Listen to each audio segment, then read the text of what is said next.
On the 18th of April 1943, 4 young boys were rambling through the large Hagley Wood estate in Worcestershire, poaching for bird eggs. What the 4 youngsters didn't realise is that they were about to uncover something so mysterious and so horrifying that it would become one of the longest enduring unsolved crimes in British history. While trekking through the vast open fields near Wytch Hill, the 4 boys happened upon a large wych elm tree. Thinking the location to be a particularly good place to search for birds' nests, one of the boys, named Bob Farmer, attempted to climb the tree to investigate.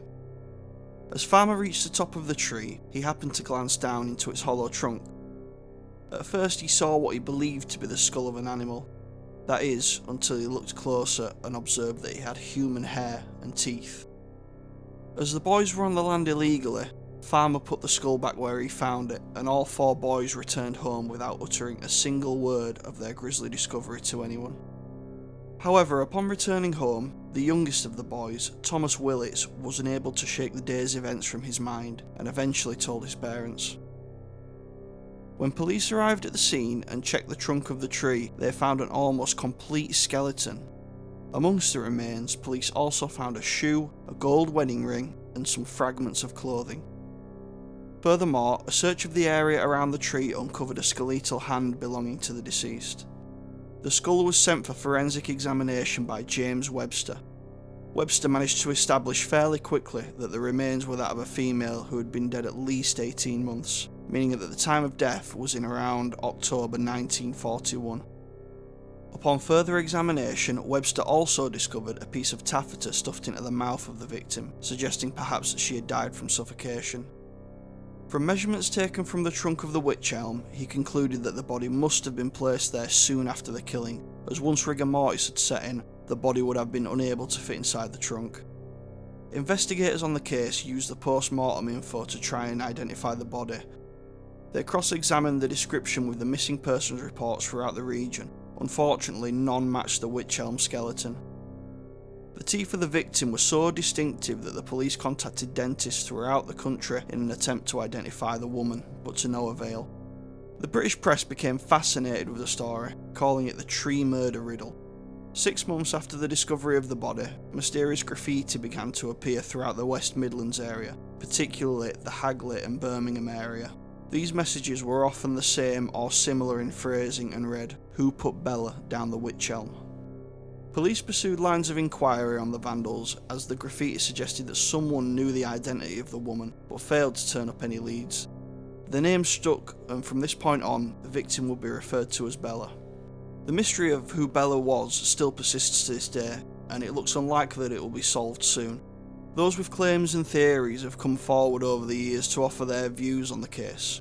One such train of thought was put forward by Margaret Murray, an anthropologist and archaeologist from the University of London, who claimed that Bella's murder was ritualistic and to do with witchcraft. Murray believed that the severing of one hand, which Bella was missing and that was later retrieved, was consistent with a ritual called the Hand of Glory. Murray claimed that the victim had been killed by gypsies during the occult ceremony. Another theory came from the MI5 declassified file about Joseph Jacobs, the last man to be put to death in the Tower of London on the 15th of August 1941. Jacobs, an Abwehr agent of the German military, had parachuted into Cambridgeshire in 1941, but upon landing had broken his ankle and was soon arrested by the Home Guard. He was found with a photograph supposedly of his lover, a German cabaret singer and actress named Clara Burrell. Jacobs claimed that she was being trained as a spy and that had he made contact, she might have been sent over to England after him. No evidence exists to support this claim that Clara had ever made it to England. Furthermore, Clara stood at around 6 foot, whereas the remains of Bella show that she was around 5 foot tall. In September 2016, it was determined that Clara Burrell had died in Berlin in 1942. A statement was made to police in 1953 by a woman named Una Mossop, who claimed that her ex-husband, Jack Mossop, had confessed to family members that he and a Dutchman named Van Raalte had put the woman in the tree. Mossop and Van Raalte had met for a drink at the Little Ten Arms pub in Hagley, and later that night, while the 2 men, along with Bella, were out driving, that Bella had passed out drunk. The men put her into a hollow tree in the woods in the hope that in the morning she would awaken, frightened, and see the error of her ways. Jack Mossop himself was later confined to a Stafford mental hospital because of reoccurring dreams that he was having involving a woman staring out at him from a tree. He died in the hospital before the body in the Wytch elm was discovered.